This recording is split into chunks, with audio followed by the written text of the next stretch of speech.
Hey, today we're going to be taking a look at the brand new 2023 Corolla Hybrid, and we're actually going to compare it to the 2022 Corolla Hybrid because we just picked up a brand new car. Welcome back. For those of you who have not subscribed yet, make sure you subscribe. If you enjoy the video, hit the like button, give us a thumbs up, and don't forget to hit the bell icon so you never miss a future episode.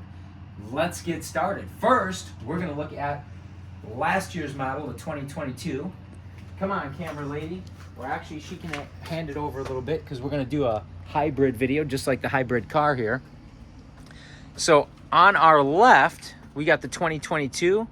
On our right, we got the 2023. So we're basically going to look at most of the aesthetic differences, and you can probably tell a little bit. The 2022 is a little bit dusty, a little bit dirty. It's got 6,500 miles on it. The new hybrid, we just drove it home from the dealership. You can still has the sold tag in the windshield. It's much cleaner. The windshield is much cleaner, and the rest of the car is a little bit cleaner too. But that one has like 28 miles on it. So the first thing you'll notice if you do look at the two side by side and do a comparison is the front fascia, the grille. The grille on the 2022 hybrid, it has these little, I don't know, it's kind of squashed honeycomb shapes. And on the 2023, it's more of a, to me, a plain Jane. It's just these lines. So I actually like the 2022 aesthetics better than the 2023. And these, by the way, are both hybrid LEs. So these are both basically the same base model. They have very similar options. They both have the convenience package, which is the side view mirror, blind spot monitors, and the push button start, keyless entry. So you have the key fob. I didn't know there was such a thing. I thought all new vehicles had the key fob with the push button, but apparently some vehicles still have keys. The other thing you'll notice are the rims. So on the 2022 hybrid, they have this special type of a rim, which is actually not a rim. It's plastic. It's like a plastic hubcap. Whereas the 2023, they literally are rims. They're metal. You can even hear the difference when you knock on them. See that? So I happen to like the new rims on the 2023 better. I think they look a little bit better aesthetically. They're real. They're not fake like the ones on the 2022. But I do like the front fascia, the grille on the 2022 better than the 2023. Just, I guess, a matter of personal preference. So next, I want to look at or show you guys the back real quick. So the back on this one, you got the hybrid logo, right? And on the 2023, it says LE hybrid, and they're both LEs. So they're both the same thing. Just a little bit of a difference there in the aesthetics again. Other than that, the backs look pretty much identical. Oh, and then the other differences right here.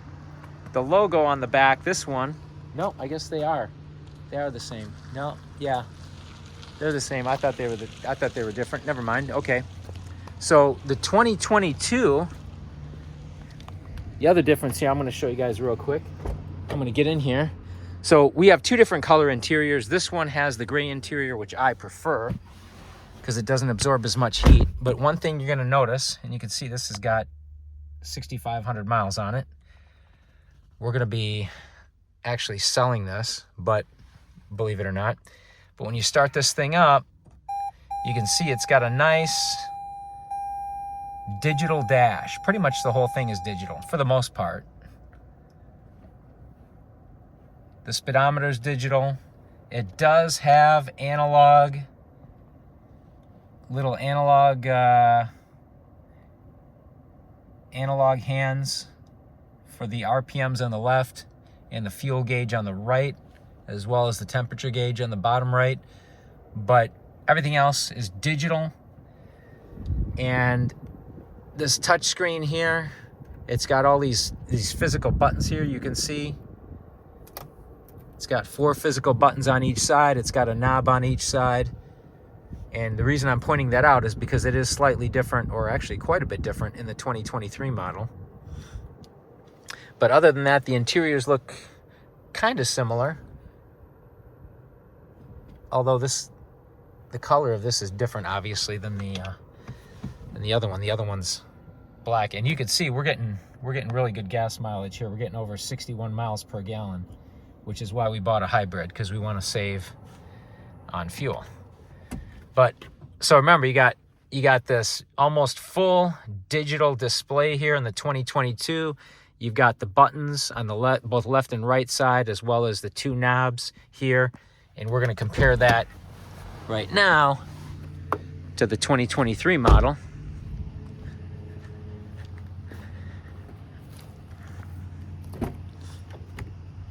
So again, this one has the black interior, and we still got the do not roll down window warning because they tinted our windows.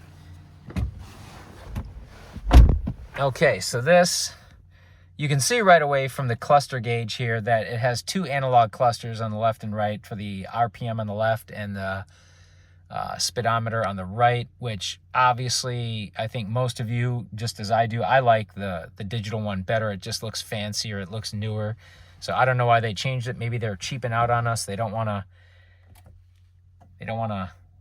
pay. They want to give us something cheaper. And you can hear it's got a different sound when you start it up. It's got some information here. So you can see the screen in the center, the touch screen, is a lot different. First of all, you don't have the buttons on the left and right like you do in the 2022, and you've only got the one knob on the lower left. You don't have the knob on the right. So I guess they reimagined their navigation, something like that. I kind of liked it the way it was, to be honest. Maybe it's because I'm used to it. But, I mean, it's still sufficient. It's not necessarily a deal breaker. So you can see again, oh, I said 28 miles. Okay, 29 miles. So this one's brand new, still right off the showroom lot.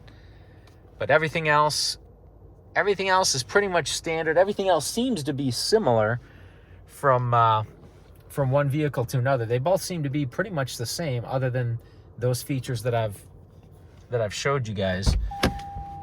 Let's turn this off real quick. So those are the major differences. And you can see even the tires are still shiny on this thing. They still got that dealership shine. I really like that. I do like the rims better, though. I really do like the rims a lot better. So you might ask, why did I decide to sell the one vehicle when it's essentially brand new? It's got 6,500 miles on it. Well, because that's why you want to check out my book. And I'm going to leave a couple of links down below in the description so you can check that out. I'm actually selling the old one for the same price that we're paying for the new one. So that 6,500 miles of depreciation, that's going to be somebody else's problem. Tires, brakes, oil changes, belts, hoses, whatever else, you name it. So we don't have to worry about that. But we're going to keep doing this. This is the second time we've done this. Bought a new car and sold the old one for the same price or more than what we bought the new one for. So we saved about 6,000 miles last time, another 6,500 miles this time. That's over 12,000 miles of depreciation that we're selling. Plus, we're moving from a 2022 to 2023, which, depending on what your objective is, based on the differences that we showed you, may not necessarily be an upgrade. Again, I think they really cheaped out the odometer. Again, these are both LEs, so that's pretty much apples to apples as far as the vehicles. They're both pretty much the same options on them. But let us know what you think in the comments below. Make sure you check out my book. Thank you so much for watching, and we will see you next time.